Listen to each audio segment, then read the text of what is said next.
clean way to exempt food, housing, utilities, things of that nature. I see it as a clean way to exempt. Some people see it a little bit differently. Yes, sir? So all purchases include what? Like food and groceries and gas? It really doesn't matter. I don't want to confuse that.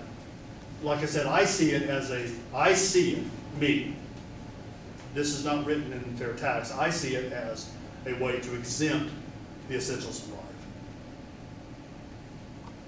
But regardless of what you spend your $22,980 on, you're not going to pay tax. If you go buy a new car for $22,980, good luck. Yeah. You're not going to pay sales tax on it, because it's going to be prepaid to you in the form of $440 a month. Right. Anything that you spend above that, you're going to pay tax on. So, I mean, How do you know when you reach that ceiling? well, you have to keep track of it yourself if you wanted to know. So, take 22.9 and divide it by 12, and that's what you can spend monthly without paying any federal consumption tax. Does that make sense? I don't want anybody confused about that. Seriously. Starting to make sense. Starting to make sense, okay. We'll continue to work on it, all right? Family of four, like we talked about before, $31,000 poverty level, rebate at $595. All purchases up to $31,020 is untaxed. 23% tax on consumption of new retail goods and services above that number on an annual basis. Where did you come up with the 23%? I did. Missed that somewhere. No, I didn't come up with that. Oh. That was the $22 million that they spent to investigate, to research it. And that's what, the 23% is what it takes to fund the government at the level that the government needs to be funded. Now or Retired after their debt. tax? Retired debt, servicer debt. It's just the number that works. So we'll pay 23% tax on anything above. There'll be 23% sales tax on all new goods and services. Okay, on new, okay, I get that. Only new. Only new. You will be prebated sales tax On the, I understand that. on the property line. But everything, when you go to the store, second day of the month, you know when 6 people sign up for a bonus? You'll buy stuff and you'll pay tax. But you've already had that money. Yeah, I get that. Yeah, you've already got the money put in your account. Yes, sir. Is there a mechanism in the bill that limits Congress from raising that tax? Or For the first 3 years.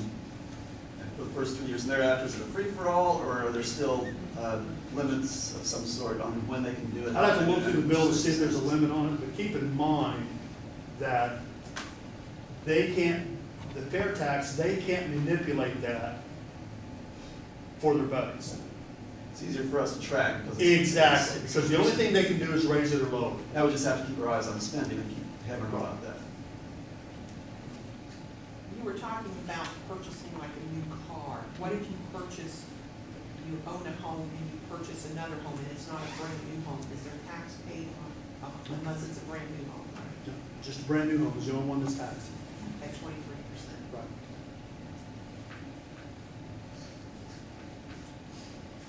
Oh, didn't want to move past this. Deductions aren't needed because you don't pay any income tax, nor do you file a federal tax return. So there's no deductions. You're not deducting. There's nothing to deduct it from. You've got all your money, you kept it, and you're not paying any income tax, so there's nothing to deduct from. Does that make sense? Everybody here is so focused on, and not just here, everywhere that I speak, people are so concerned about, oh, I'm going to lose my mortgage exemption. You know, I'm not going to be able to write the interest off. Doesn't matter, you're keeping all your money. You're far better off this way. Make sense? Everyone will pay mortgage payments with pre-income tax and pre-payroll tax dollars, because there are no income or payroll tax dollars. A little breezy. We'll see how well this goes. Yeah. And I have my attorney's name right there. Dewey, Cheatham, and Howe. Benefits and fair tax for business and trade. Price shifts will substantially increase demand for U.S. goods and services in all the markets worldwide. Manufacturing comes home to the U.S. Foreign corporations contribute to the U.S. economy by locating offices and facilities here. Good jobs return to our economy.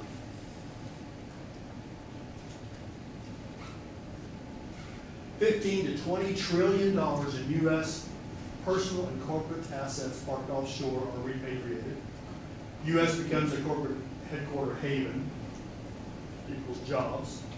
50 million visitors each year become a new revenue stream. Underground economy, estimated at $1 trillion, becomes a new revenue stream. Now what we mean by this is 50 million people visit the U.S. on an annual basis. They pay nothing into our tax system. Presently, they all become taxpayers because everything they buy, they're taxable. Drug dealers, the underworld, mafia, they still buy their bling, they still buy a loaf of bread, and when they do, they pay into our tax code. Illegal aliens, when they go to the store and they buy food, they pay into our tax code, or our tax system. They don't get a rebate because they're not legal citizens. Eliminates the reason to be here. Fixes the border problem automatically. If they stay here, we don't care. They're paying into our tax base. Make sense?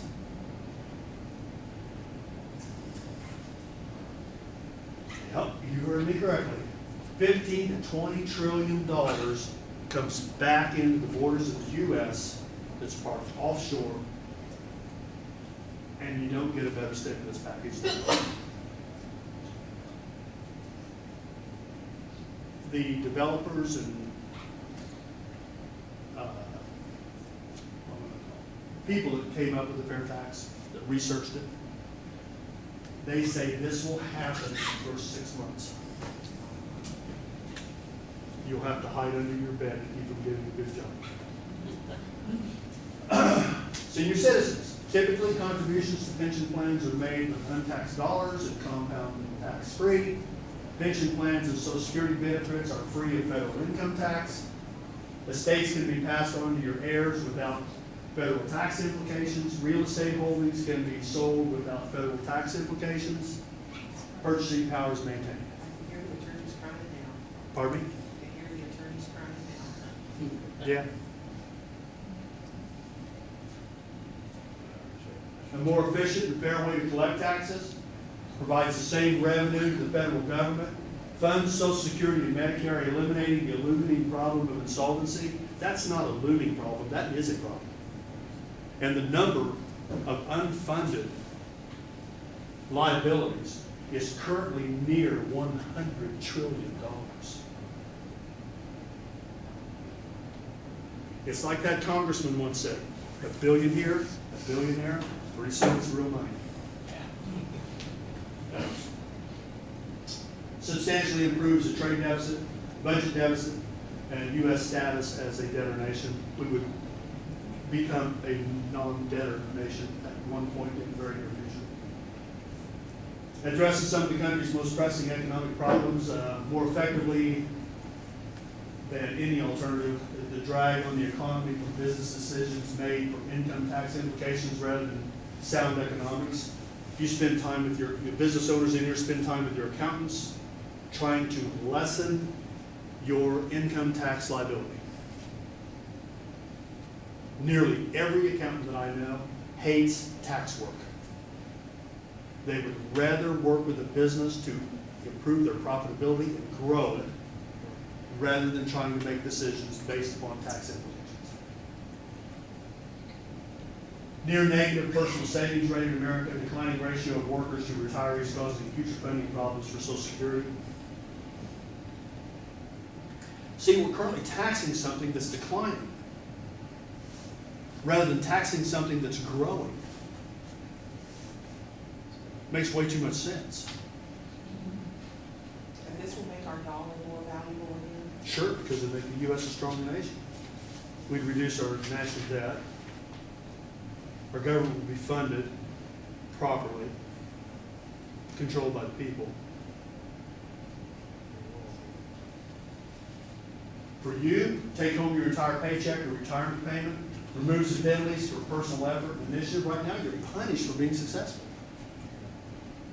Encourages saving for home ownership, education, and dignified retirement. No need to maintain tax records or file federal income tax returns. Never make another personal decision based on federal income tax implications. Fair, simple, transparent, individual control, keep your paycheck. Anyone who would be opposed? Anyone who gets their income from our tax code. Lobbyists, 35,000 of those in Washington. Some politicians, IRS workers, land. Some accountants who only work on tax returns. They would simply shift their business to something else, helping businesses grow rather than. Jerry, might interject a question at that point, because I had a question that I was saying, I think this might be the point to go to. Because if we're advocating this, we're going to get some pushback from somebody, and I'd like to know, I'd like to be prepared for that. What are the arguments that these people or anyone else might have when we're presenting this to them? They have no sound argument.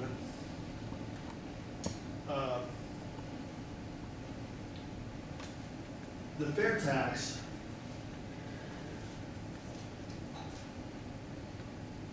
a candidate running for office can't push fair tax on a television ad because you can't present it in 30 seconds.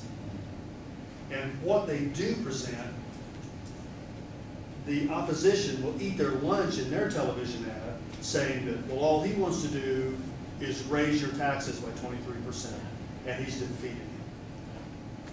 So they can't bring it up in a TV ad. Unless you sit through something like this, you don't understand it. People will say that they're just raising your taxes 23%. The Democrats in Jennings County, where I'm from, I've been trying for 3 months to make a presentation to the Democrats. And the chairman of the Democratic Party there says, that's only a system dreamed up by the Republicans to keep the Republicans from paying income tax. That's what she says. Yes, ma'am. What's the difference between the fair tax and the flat rate tax? Oh, we have a flat tax now. Flat rate tax everywhere? We have a flat tax. It started out as a flat tax. We reflatted it in 1986, and 23,000 revisions later, we're here today. A flat tax is still a tax on income. They're still taxing something that's declining, and they will always be able to manipulate it for their bucks. So we've got to take that away from the politicians. Got to remove that manipulative ability. I want to make a comment if I can. Yes, ma'am. I love the part about the lobbyists because that is exactly what I'm dealing with on this airport out here. And they try to tell you that that all comes from fuel and from ticket sales on the airlines. There is a portion that comes out of the general fund. Not a lot of people know that. But if you knew the lobbyist groups for the airports, and you know, you have things like the Columbus airport during that sequester did not get funding for the towers, but they're still considering funding, expanding our airport to the extent that they are when we have airports within 30 minutes from us. And it's all about political power and their buddies. And this would take that away. You know, they would fund their own, And that would be great. We would all love that. You know, they wouldn't have anybody to lobby to. We wouldn't be paying for their hobby.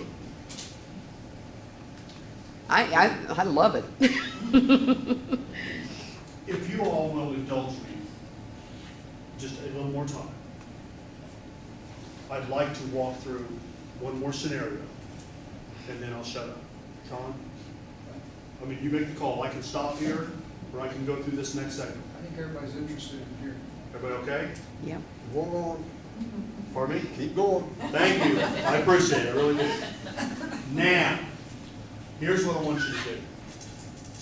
I want you to imagine life under the fair tax. Set aside all your preconceived ideas about the fair tax and whether you think it'll work or not. I want you to imagine that you have always lived under the fair tax. Here would be the basic economic frame of your life under the fair tax. Now imagine that this is how you've lived all your life, okay? Every payday you've been getting your entire paycheck. No deductions, no withholding for income tax, Social Security tax, Medicare tax. If you earned $1,000 a week, you get a check for $1,000 every Friday. There's no distinction between what you earn and your take-home pay. Okay? That's the framework. Throughout your entire life, a $5,200 a year raise has always meant $100 on your paycheck.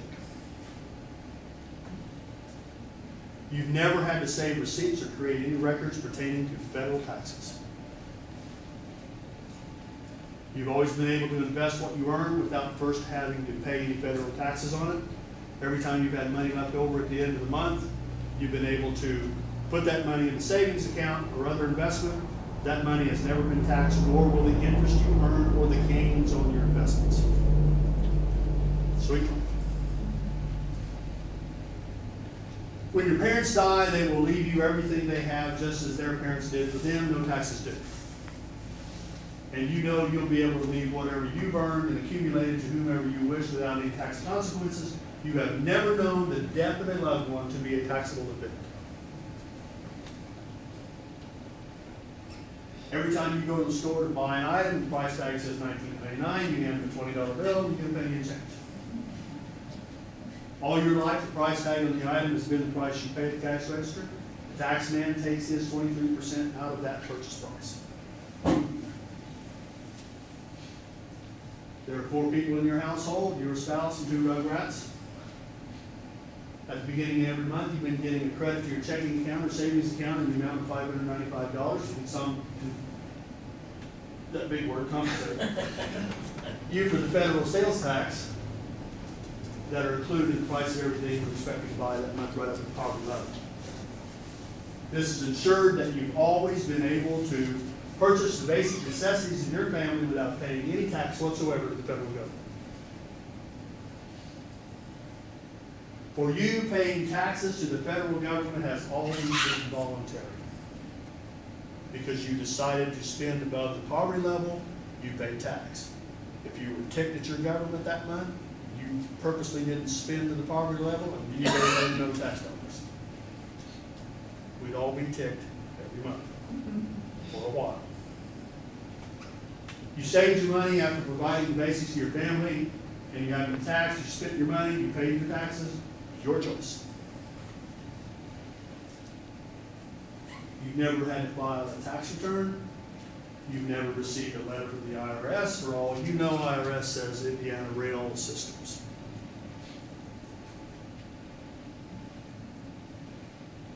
Your bank will never make a report to the federal government on your deposit or withdrawal habits, either with or without your knowledge. The federal government will never go to your bank and poke through your records for 7 years. Though you've never heard such a thing called the alternative minimum tax, the very sound of that phrase is unsettling. You've had to hide under your bed to avoid getting a good job with the American economy being as strong as it's been. You've never heard of a politician in Washington trying to use federal tax policy to control your behavior in any way. 15th of April has always been just another spring day. You've never heard of a politician in Washington trying to use federal tax policy to control your behavior in any way. 15th of April has always been just another spring day. 15th of April has always been just another spring day. Now imagine, along comes a politician who has a brand new scheme for a new tax system.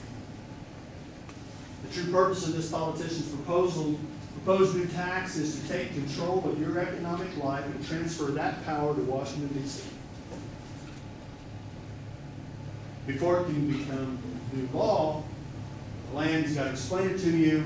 It's going to take a constitutional amendment to get this done.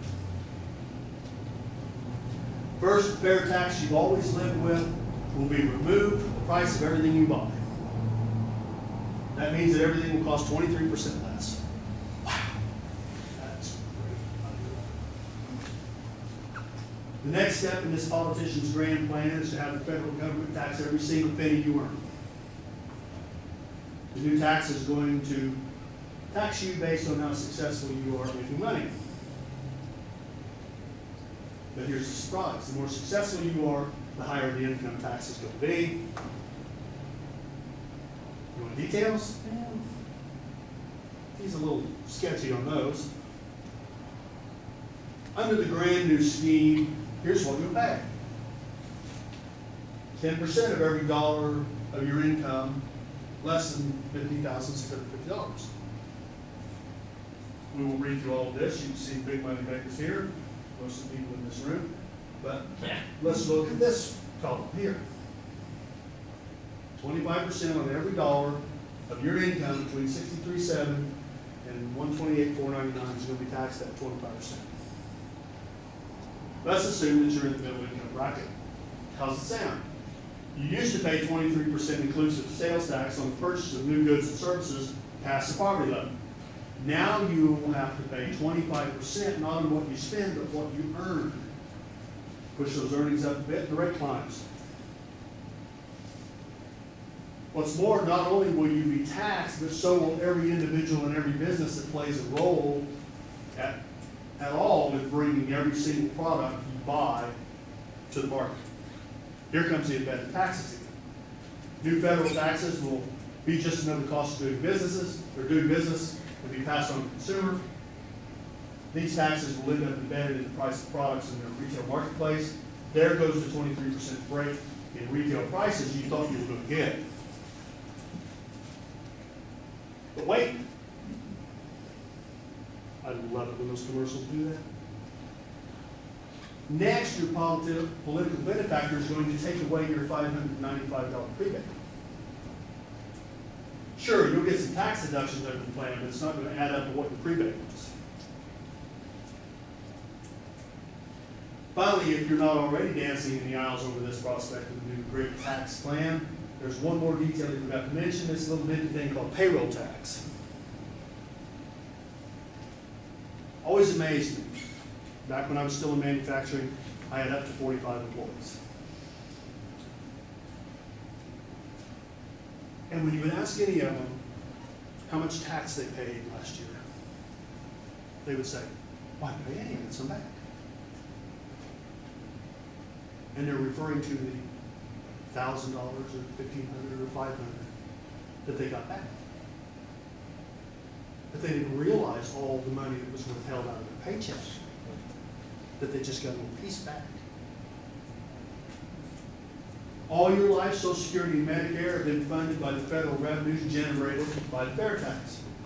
But the rates your politician is proposing for the new federal income tax won't cover Social Security and Medicare. You're going to have to pay for those separate. Take Social Security. Your employer is going to start deducting 6.2% from your paycheck. And it's going to be called a contribution. But there isn't anything voluntary about it. Your employer is going to have to match it. His 6.2%. You realize your employer is not going to just merely swallow that. That's going to either come out of your next pay raise or the price of their products are going to go up. Medicare? Nope. Won't cover that either. So same, just as we did with Social Security, you're going to get nailed with another new tax code. The new plan is going to use that same matching contribution idea. So they end up paying another 2.9% of everything you earn. And you keep track, right? 25% of your income,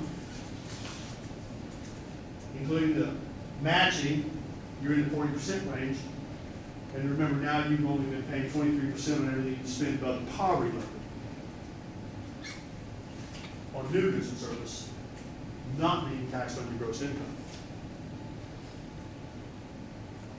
How in the world is a politician going to be able to sell this ridiculous idea to you?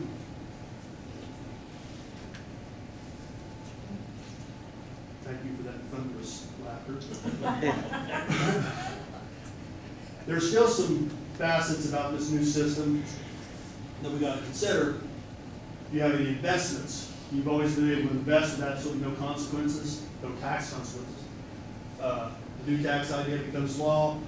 Not only will you have to give the government a share of your earnings before you invest it, but you're also going to pay the government on any money you earn with that investment. It's going to be called capital gains. Cute little name. With the government's, what the government's really talking about is a tax on capitalism. We're going to have a death tax. Isn't that great? When you die, your family will have to file a complicated state tax return. Huge amount of wealth you've managed to build during your life will be sent to the government. Your survivors may have to sell the family business to pay the tax. Your procedural details, you'll have to start keeping records on all your financial transactions.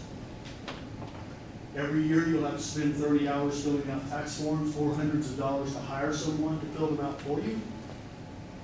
Trillions of dollars will leave the American economy and work in foreign markets where the tax treatment will be much better.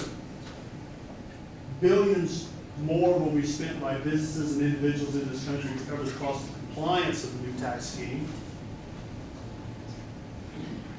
If you make a mistake on your federal forms, you'll be hit with a huge penalty and interest. You could go to jail.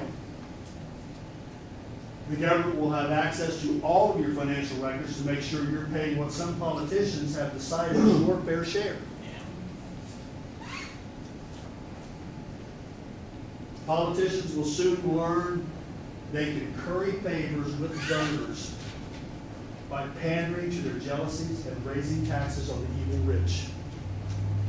If you work hard, that could be you. Thousands of people will start earning money, big bucks, in the Beltway, lobbying members of Congress for favorable tax treatment for their clients. America will no longer be the world's #1 tax haven. Businesses will pack up and leave in search of a new home where they can do business without a tax component on capital and labor. One of the jobs lost could be yours. Why would any politician want to change the tax system? Why is he trying so hard, spending so much money to convince you that his new system will be so much better for you and the country than the simple national retail sales tax you've been paying your whole life? One word. You all know what that word is.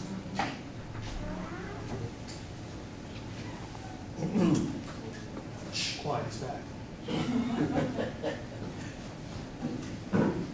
The more politicians can control your access to your own wealth and earnings, the more powerful they are.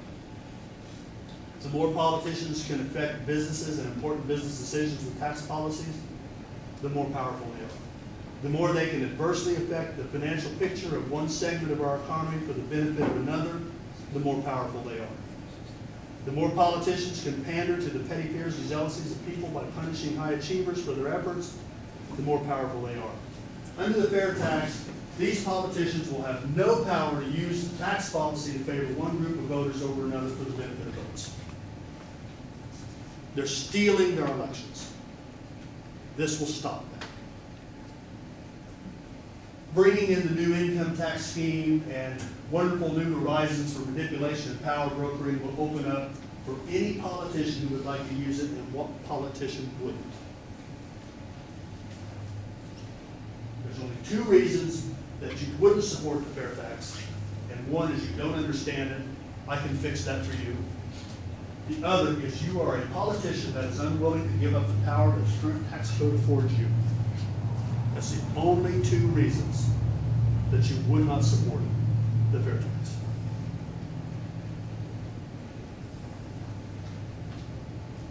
Good for America, you bet. Not so much for the politician. It's good for America, I'm in. Yes, sir.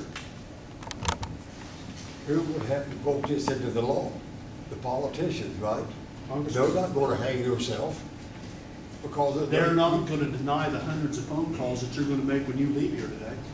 they put value, they put money over that though. They're not gonna hang them, cut their own votes. I'm not telling you that this is gonna happen Monday. I'm telling you all of this so that you can make phone calls to your congressmen and your senators and put the heat on them. Well, they can tell you, well, you know, the way they do now, they promise you the moon, they get in there and stab you in the back. It's just where. And the next election, they're history. That's how we do it. You vote in the people who are gonna do the job, if they don't do the job, they're out. Yeah, but they're in there for what, 4 or 5 years? Depends on whether it's Congress or Senate. And That's why, just that's why the vote issue, out, that's vote why the somebody else issue in. is so They do important. the That's same why thing. I'm here today, is to let you guys know. Yes, ma'am. Well, we can either sit back and let them do it, or we can battle against them. And what I'd like to see people here do is, if you've learned something from this demonstration today, write your officials, but also write a letter to the newspaper. Tell There you go. them what you have learned today, and you can direct them to the video, which will be on topics as soon as I can get it up. So others can also educate themselves on what this tax will do for us. And he's right about the politicians and the lobbyists and the people that are living off of all of us going to be fighting against this. But we have to be willing to take a stand and stand up against them. Now, in reference, someone made a comment, I think it was you, about flat tax. Income tax will keep you enslaved, flat tax will only lengthen your chain. You're still enslaved. I'm winding down, folks. Requirements, 218 congressmen, 51 senators. President's signature. It's got more co-sponsors than any tax reform bill yet. More co-sponsors than any of them. Yes, sir. I had a question about that earlier, but further than that, do you know, are they all Republican or are there any independents, Democrats that are all? They're both sides. Great. They're both sides, and it's gonna take both sides. They're both sides of the aisle. Is that information on the website as far as who's on? or Yes. who's not? Fairtax.org.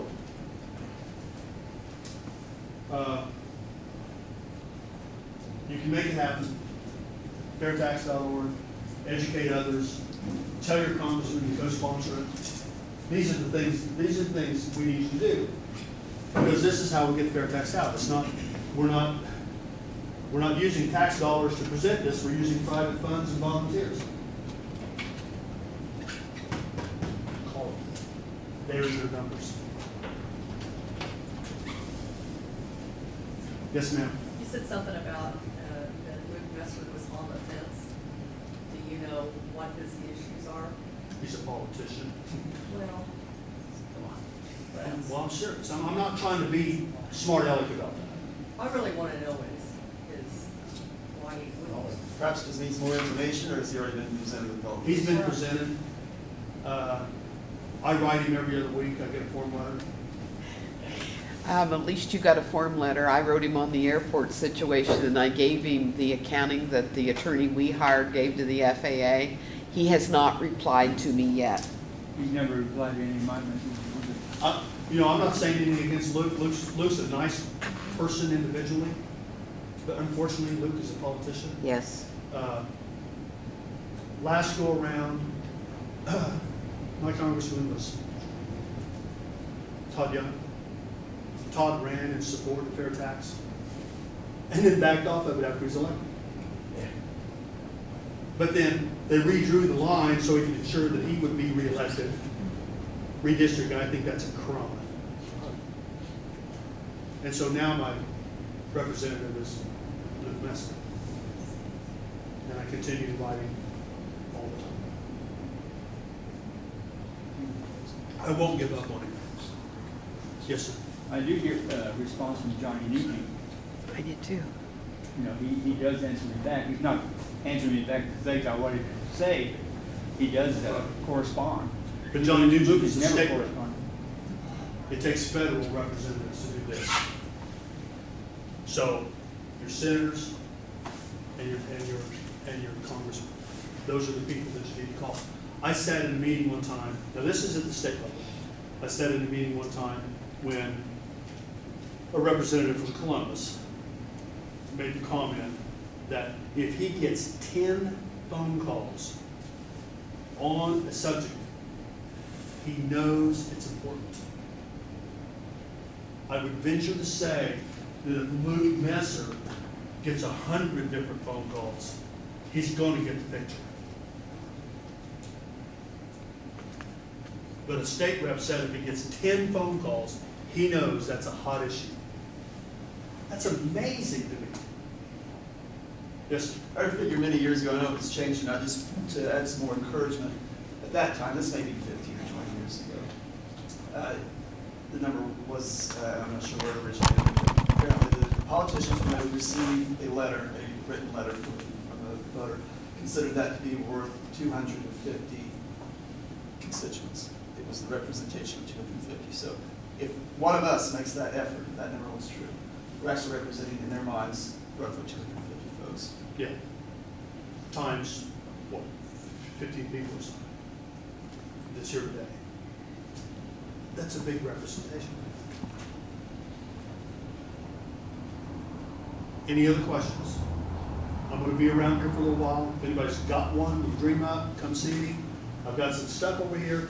I do not get the money from that. Fair Tax Organization does. Everything there is discounted. There's T-shirts, there's hats, there's some books. There's one yard sign that stands up. There's other ones that you can put in the window. If there's any of that stuff that you would like at a discounted price, let me know. There's also, each one of you got a little Fair Tax card. So I thank you for your time, and I'm honored to come and speak to you today. We thank you.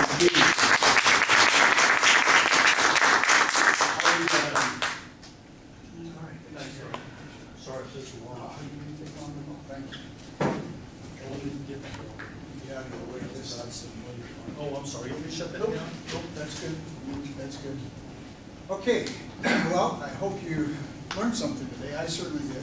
Appreciate you taking the time to come and do that for us. You told me it was gonna be pretty detailed, and it certainly is. And again, he's gonna be hanging around here for a while, tax.org, he's got the website if you need information there. So there's no reason to be ignorant about this. There's opportunities to learn and to find out what you don't know. And even after this, if something comes to mind, I'm sure you'll entertain those questions as well. Oh, I'm sorry. Hey, Don, real quick, I'm sorry. My email is fairtax.in6@gmail.com.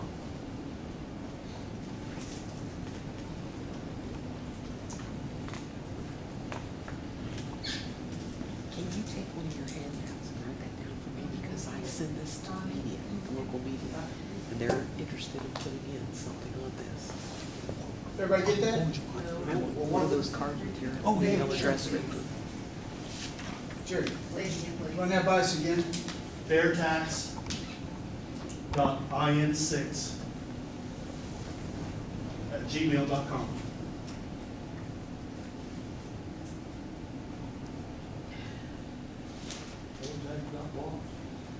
Fairtax.in6. Fairtax, IN6. IN6, just the numerical 6. Okay, what's up? @gmail.com. Okay, just a couple things and then we'll get going. Next meeting, second Saturday, December, I think that's December 14th, I believe it is. So that'll be the next meeting. Upcoming things we're going to talk about or do, we're going to do an update on the core curriculum. We're looking at 46 reasons to repeal Obamacare. Maybe already done by then, probably not. We're going to take a look at the UN, some of the issues surrounding it. We also have on our agenda something called Agenda 21. We'll do an update on that. We haven't talked about that in a while. You need to hear what's going on with that one. Now I want to leave you with two things. I want to leave you with a quote and a thought. Quote: democracy will cease to exist when you take away from those who are willing to work and give to those who would not. Thomas Jefferson. Yeah, sorry. I hate to interrupt, but I have a quick question. I'm kind of learning about the Tea Party and everything. Okay. Is this meeting funded by someone? Nope. No federal or state or individual has, okay. Why are we being videotaped? Or being videotaped? Why are we being videotaped? I can tell you why. I had a gentleman from Batesville that can't make our meetings that's interested in starting the Tea Party over there. He has started a website for Greensburg that he's putting these videos up on so we can get the word out to other people. I understand. I think the gentleman probably gave his permission to be videotaped, ma'am, but I did not. And me being here implies that I may support this when I'm not ready to say that yet. Well, And for you to videotape me without my permission. all public meetings, and this is a public meeting, all public meetings can be videotaped, and I videotape all of the City of Greensburg meetings for that same reason, because they are public meetings and that is legal by law. Is this a public meeting? Yes. Sure is. So we're invited on private property? This is private property, right?